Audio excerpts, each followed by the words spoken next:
శక్తి తైలాభిషేక ఆదివారపు ఆరాధన. సమయం ఉదయం 8:30 గంటల నుండి. స్థలం వైస్రాయ్ గార్డెన్స్, జూబ్లీ బస్టాండ్ ఎదురుగా, సికింద్రాబాద్. ప్రార్థనా శక్తి తైలాభిషేక ఆరాధన నవంబర్ 25 మంగళవారం. సమయం ఉదయం 8 గంటల నుండి. స్థలం ఎస్ఆర్ గార్డెన్స్, ఈనాడు ఆఫీస్, వైరా రోడ్, వెలుగుమట్ల, ఖమ్మం. ప్రార్థనా శక్తి తైలాభిషేక ఆరాధన నవంబర్ 26 బుధవారం.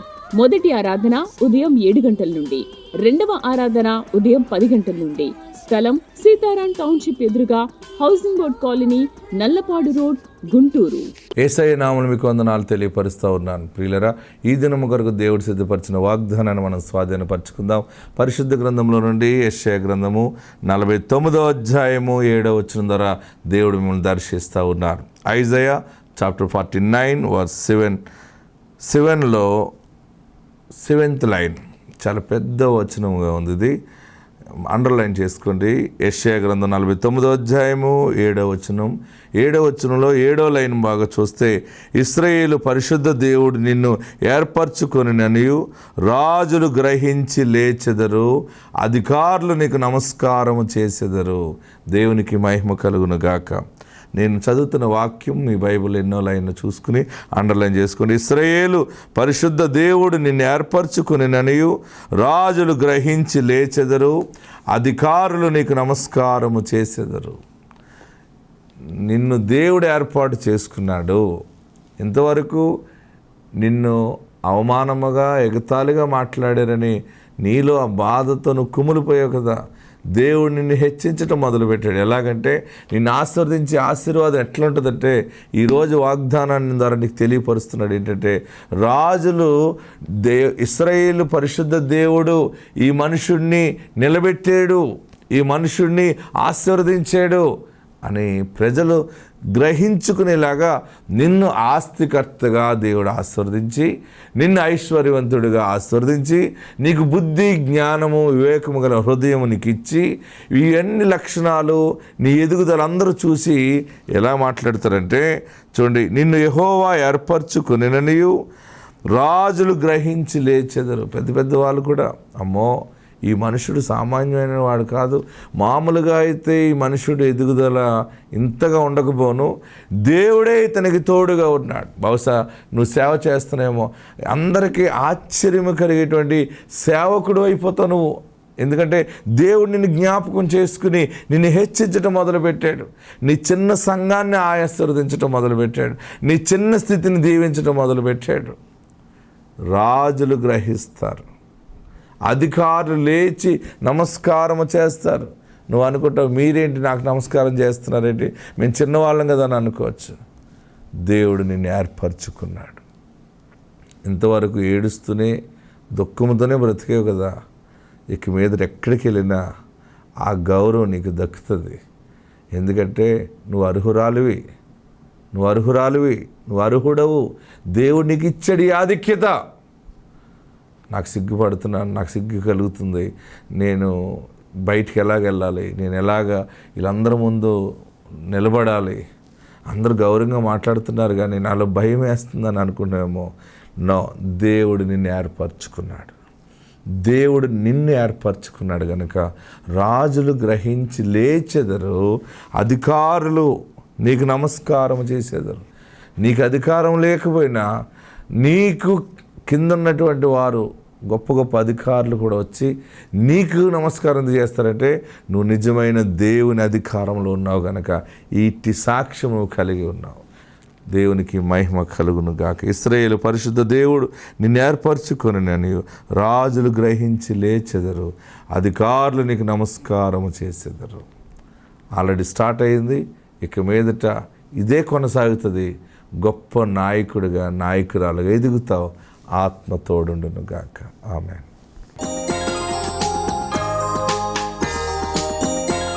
వాక్య భాగంలోకి వెళ్దాం. ప్రార్థన కష్టకాలంలో వస్తుంది. ఎప్పుడు వస్తుంది ప్రార్థన? కరెక్ట్గా చెప్పాలి మీరందరూ. ప్రార్థన ఎప్పుడు వస్తుంది? నిజమైన ప్రార్థన ఎప్పుడు వస్తుంది? మీరు బంగారం కొనుక్కున్నప్పుడు ప్రార్థన వస్తుందా? వస్తుంది. ఎలాంటి ప్రార్థన వస్తుందంటే, దేవా ఈ సరుకు ఇచ్చావు బాబు, ఇంకా అనేక సరుకులు కొనుక్కోవాలి. ఏంటి ఏమని చేస్తాం మనం? ఇంకా అనేకమైన వస్తువులు కొనేసుకోవాలి నేను. యేసు నామములో ప్రభువా, దొంగోడు ఎవడు దొంగిలించకుండా, దుష్టులు కన్ను ఈ వస్తువు మీద పడకుండా నీ కంచె వేయి బాబు అని ప్రార్థన చేస్తాం. అదే ప్రార్థన వస్తుంది. సారీ కొనుక్కున్నా, జోళ్ళు కొనుక్కున్నా, ఏదైనా డబ్బులు వస్తే వచ్చే ప్రార్థనలన్నీ పొడి పొడిగా ఉంటాయి. కానీ రోగం వచ్చినప్పుడు వస్తుంది ప్రార్థన, అప్పులలో నలిగిపోతున్నప్పుడు వస్తుంది ప్రార్థన, ప్రాణం పోయే సమయంలో వస్తుంది ప్రార్థన. పరిపూర్ణముగా పరమ తండ్రి మీద ఆనుకుని చేస్తాం. నా దేవా, నా దేవా, నన్ను కరుణించువా, నన్ను రక్షించువా బాబా అని.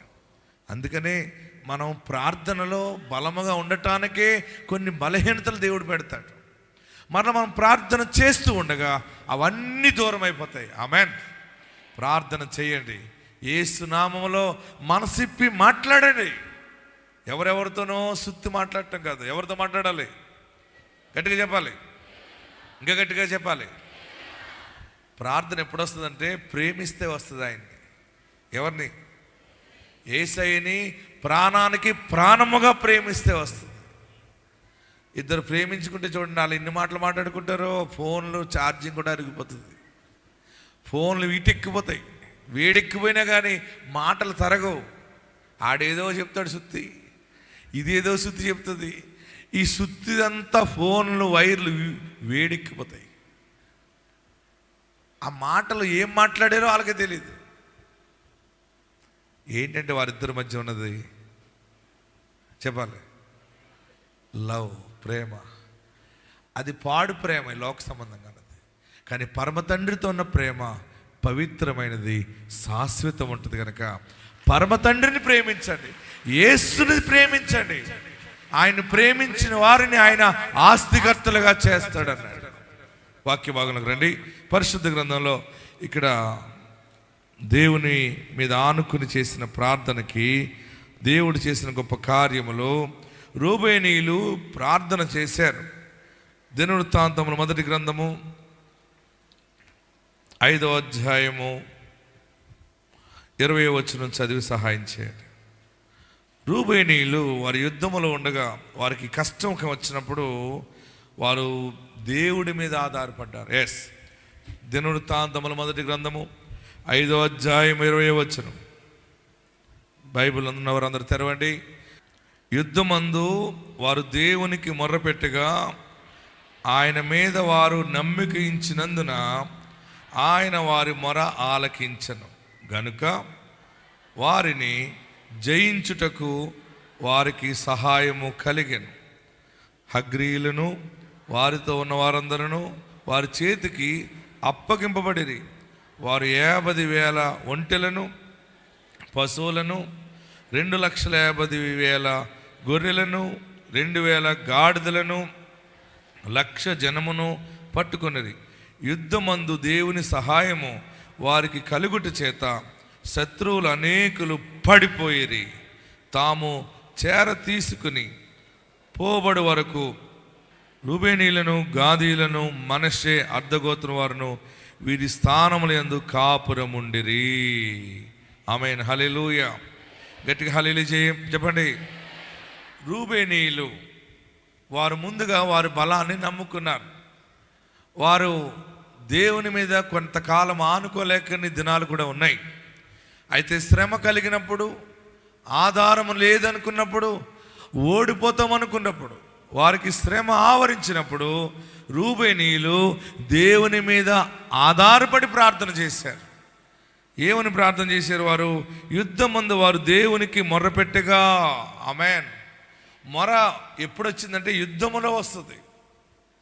ప్రియులరా, అసలైన ప్రార్థన నీలో నుండి బయటకు వస్తుంది. యుద్ధం అనేది శ్రమను సూచిస్తుంది. యుద్ధం అనేది భయాన్ని సూచిస్తుంది. యుద్ధం అనేది వణుకును సూచిస్తుంది. ఏ సమస్యతో నువ్వు వణుకుపోతున్నావో, ఏ సమస్యకి నీవు భయపడిపోతున్నావో, ఏ సమస్య నీకు గుర్తొచ్చినప్పుడల్లా నీకు వెన్నుముక్కలో నుండి వేడి చలి వస్తుందో, నేను బ్రతకలేనేమో, నేను చేయలేనేమో, నేను చివరి వరకు జయము పొందలేనేమో, నేను నడిపించలేనేమో, నాకు భయం వచ్చిందని అనుకుంటున్నావు కదా, నీవు ప్రార్థిస్తే దేవుడు నీకు సహాయము చేస్తాడు. హల్లెలూయా చెప్పండి. ఆల్రెడీ నీ ప్రార్థన దేవుని సన్నిధికి చేరింది. భయపడవద్దు. యుద్ధమందు వారు యెహోవాకు మొర్రపెట్టగా యెహోవా దేవుడు వారికి యుద్ధములో సహాయము చేశాడు. ఎలాంటి సహాయము దేవుడు రూబేనీయులకి చేశాడంటే, వారి శత్రువులను దేవుడు వారి చేతికి అప్పగించాడు. హల్లెలూయా చెప్పండి. ఎంత బలమైన మాట చూడండి. అందరూ చదవండి. 20వ వచనం గట్టిగా చదవండి. యుద్ధమందు వారు దేవునికి మొర్రపెట్టగా ఆయన మీద వారు నమ్మకించినందున ఆయన వారి మొర ఆలకించెను గనుక వారిని జయించుటకు వారికి సహాయము కలిగెను. యుద్ధమందు వారు మొరపెట్టినప్పుడు మొరలో దేవుని మీద బలమైన నమ్మకం పెట్టుకున్నారు. మనం ప్రార్థిస్తాం కానీ నమ్మకం పూర్తిగా ఉండదు చాలామందికి. ప్రియులరా, మనలో చాలామంది దేవా ఈ పని జరగాలి, ఇలా చేయాలి, అప్పులు తీరిపోవాలి బాబు, అప్పులు తీరిపోవాలి బాబు, అప్పులు తీరిపోవాలి బాబు అని అనుకుంటూ చేస్తావే తప్ప దేవుడు నా అప్పు తప్పక తీరుస్తాడని విశ్వాసము మనలో రాదు. చాలా సమయాల్లో పెద్ద పాపం ఏంటంటే మనము పరిపూర్ణంగా నమ్మలేం దేవుణ్ణి. అందరూ చేసినట్టే చేస్తావు, అందరిలాగానే మాట్లాడతావు. కష్టం వస్తే దేవుడు నాకు చేయలేదంటావు. నీ అప్పు తీరాలన్నా, నీ రోగం పోవాలన్నా, నీ పాపం పోవాలన్నా ఆయన సమర్థుడు, ఆయన జరిగిస్తాడు. నా కష్ట సమయంలో ఆయన సహాయము అధికముగా కలుగుతుంది అని నమ్మకమును సరిపోయి ఇలా చేయాలి. నేను ఏదైనా ప్రార్థన చేస్తే ఇలా జరగాలి ప్రభు అన్నాం, ఇలా జరిగించండి అంటాను. మరలా రెండో సెక్షన్లో ఏమంటానంటే, మీరు అలా జరిగించినందుకు నీకు వందనాలు బాబు అంటాను. అంతే. నేను అడిగాను, నా దేవుడు నాకు ఇచ్చాడని నేను వెంటనే విశ్వసించి కృతజ్ఞతాస్తుతులు చెల్లిస్తాను. అది గొప్ప ప్రార్థన, నమ్మకముతో కూడిన ప్రార్థన. ఇల్లు లేదనుకోండి, ఏమని చేయాలి మీరు ప్రార్థన? ఇల్లు లేని వాళ్ళు ఏమని చేయాలి? ప్రభువా ఇల్లు ఇవ్వండి బాబు, మంచి ఇల్లు కావాలని అడిగేవనుకో, ఇవ్వండి అని అడుగు. మళ్ళా కొంత సమయంలో నువ్వు అనాలి, ప్రభువా నా ప్రార్థన నీ సన్నిధికి చేరింది కదా, ఇప్పుడు నువ్వు నాకు డోర్ ఓపెన్ చేస్తున్నావు కదా, నువ్వు నాకు మంచి ఇల్లు ఇచ్చినందుకు వందనాలు. అది విశ్వాసం అంటే. నీ బిడ్డకు పెళ్లి చేయాలని అడుగుతున్నావు, దేవా నాకు మంచి అల్లుడిని ఇచ్చేవని నీ నోటంపుడు రావాలి ప్రార్థన. ఎలా రావాలంటే నీ నమ్మకంలో నుంచి వస్తుంది అది. హల్లెలూయా చెప్పండి. నీకు ఆస్తి లేదు, నాకు కొంత ఆస్తిని ఇవ్వండి, పొలమునివ్వండి, పాడి పంటలను ఇవ్వండి అని అడుగుతున్నావు, ఇంకా రాలేదనుకుంటున్నావు కదా.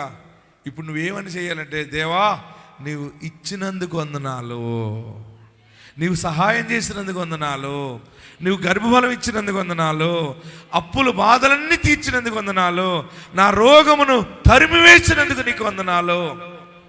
ఆ ప్రార్థన ఎలాగుంటుందంటే, నీది నమ్మకత్వంతో చేసిన ప్రార్థన. నీ ప్రార్థనకి దేవుడు ఆశ్చర్యపోతాడు. అమ్మ బాబోయ్ ఇవ్వకుండానే ఇచ్చినని ఆల్రెడీ కృతజ్ఞతాస్తుతులు చెల్లిస్తుందని ఆయన త్వరగా నీ పట్ల న్యాయము జరిగిస్తాడు, త్వరగా కార్యము జరిగిస్తాడు, శుభకార్యాన్ని జరిగిస్తాడు, దైవిక స్వస్థతనిస్తాడు. ఆయన సమర్థుడు, ఆయన సమర్థుడు. రూబేనీయులు యుద్ధమందు దేవుని కొరకు ప్రార్థిస్తూ ఉండగా వారి ఆయన నామము యందు నమ్మిక ఉంచి ప్రార్థన చేశారు. నువ్వు ఎలాగ ప్రార్థిస్తున్నావు? అసలు ఇంత ప్రార్థన చేయడానికి నువ్వు ప్రార్థన చేస్తే కదా. ప్రార్థన చేయవా? ప్రార్థనలోనే దాగి ఉన్నాయి ఆశీర్వాదాలన్నీ, ప్రార్థనలోనే దాగి ఉన్నాయి దీవెనలన్నీ. మీరెవరితో గడుపుతారు సమయాన్ని? మీకు నేను ఒక షార్ట్ వేలో వెళ్ళి పొందుకునే ఆశీర్వాదాలు చెప్పనా? ఉదయాన్నే 30 నిమిషాలు ప్రార్థన చేయండి. ఎక్కువ టైం కాదు. ఉదయం ఎంత టైము? గట్టిగా చెప్పాలి. ఉదయకాల సమయంలో 30 నిమిషాలు ఉదయం ఎప్పుడు లేచిన వెంటనే ఫేస్ వాష్ చేసుకుని, పాసినోరుతో కాకుండా మంచిగా క్లీన్ చేసుకుని, ఫేస్ కడుక్కుని సోప్తో చక్కగా, అప్పుడు కాళ్ళు చేతులు కడుక్కుని తుడుచుకుని అప్పుడు మోకరించి ఒక అర్ధగంట ప్రార్థన చేయి. మీరు ఆఫీస్కి వెళ్ళినా, పొలం వెళ్ళినా, మధ్యాహ్నము భోజనానికి ముందు ప్రార్థన చేయండి. ఎప్పుడు భోజనం చాలామంది వెళ్ళిపోయి పొలంలో 2 కాళ్ళు ఇలా చాపేసి ఆ బాక్స్ ఓపెన్ చేసి మంచి తినేస్తారు. అది తినేసి ముందు ఆ కాలు ఎలా చాపడం మానేసి మోకరించి క్యారేజీ పక్కకు పెట్టి ఒక 15 నిమిషాలు చేయండి. ఎన్ని నిమిషాలు? పోనీ 30 వద్దు. మధ్యాహ్నం ఎప్పుడు 15 నిమిషాలు చేయండి, లేక 10 నిమిషాలన్నా చేయండి.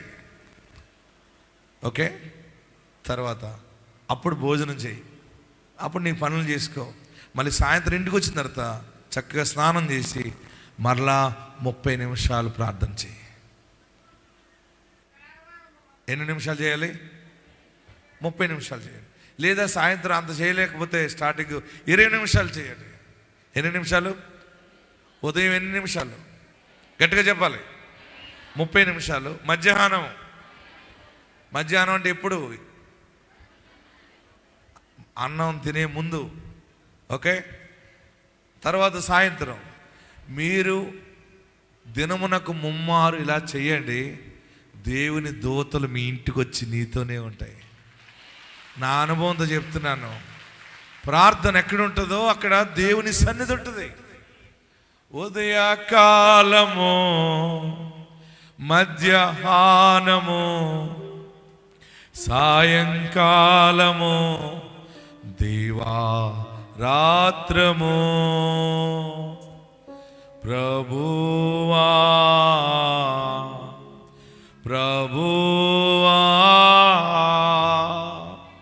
నిన్నే ఆరాధింతు. పాడదామా?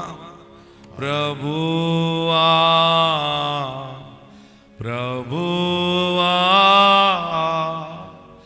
నిన్నే ఆరాధింతు. ప్రభు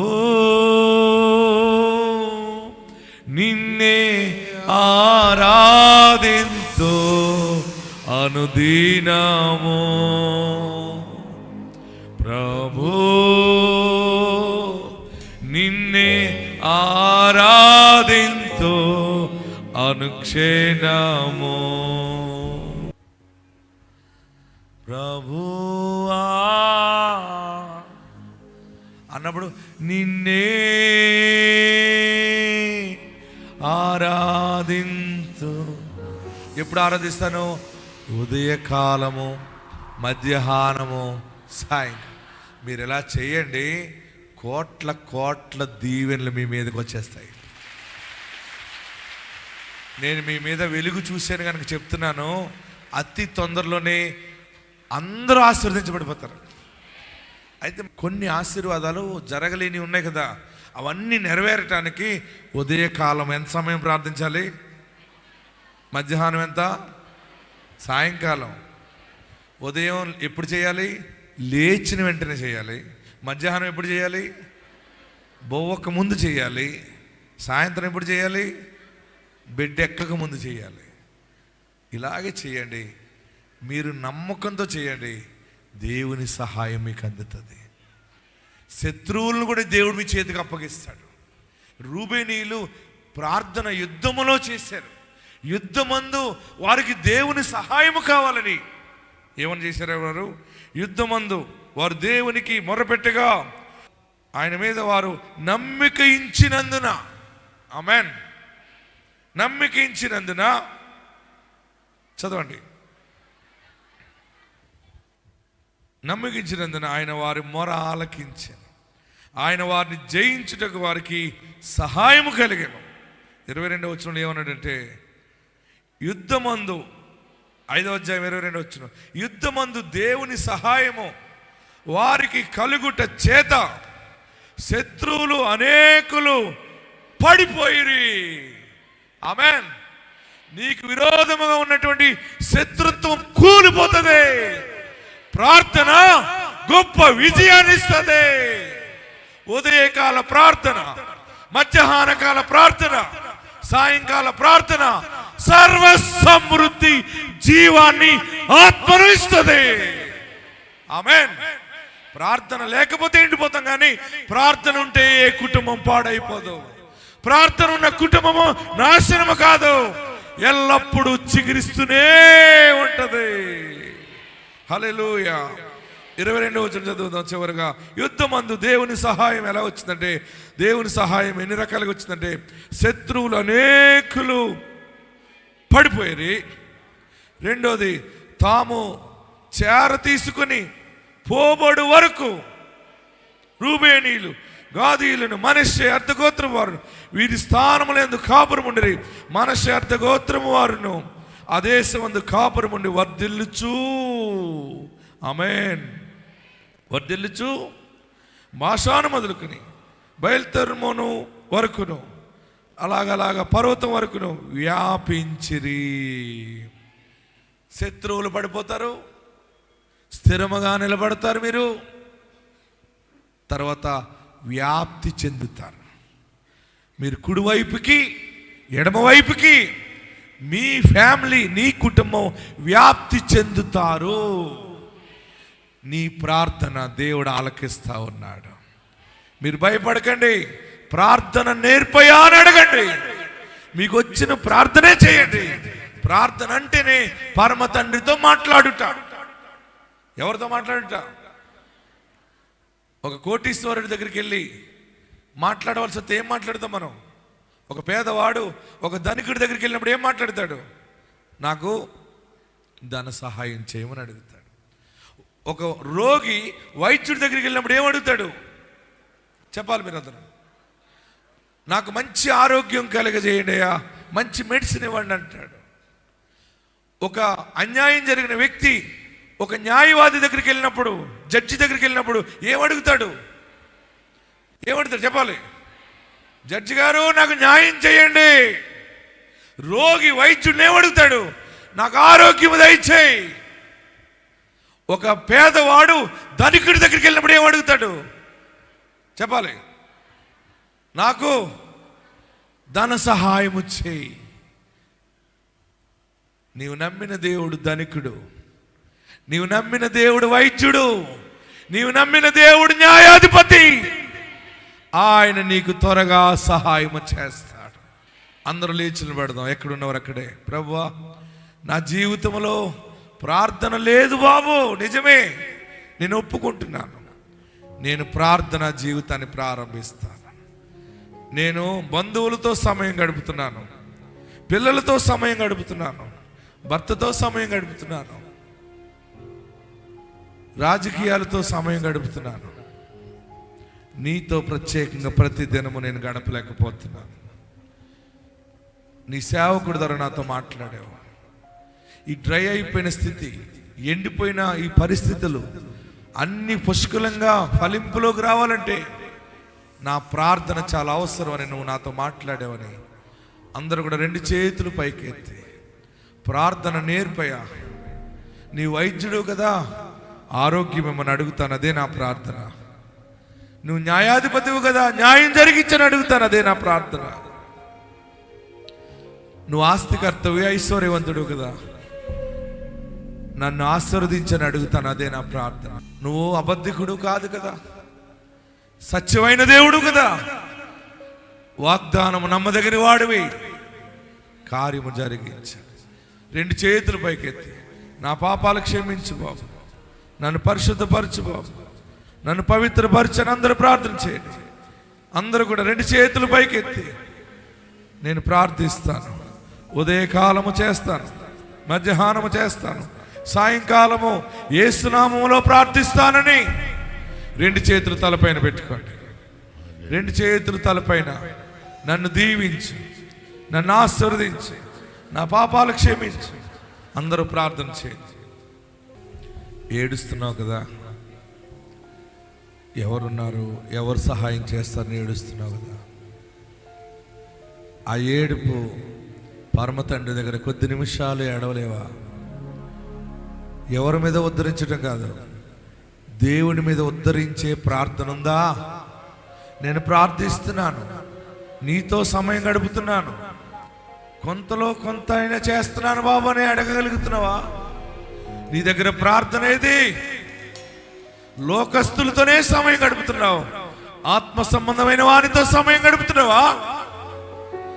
ప్రార్థన చేస్తూ ఉండగా నీ ఇంటి మీద ఏలుబడి చేసిన పాపము పోతుంది, దోషము పోతుంది, దీవెనలు ప్రాప్తిస్తాయి, ఆశీర్వాదాలు ప్రాప్తిస్తాయి.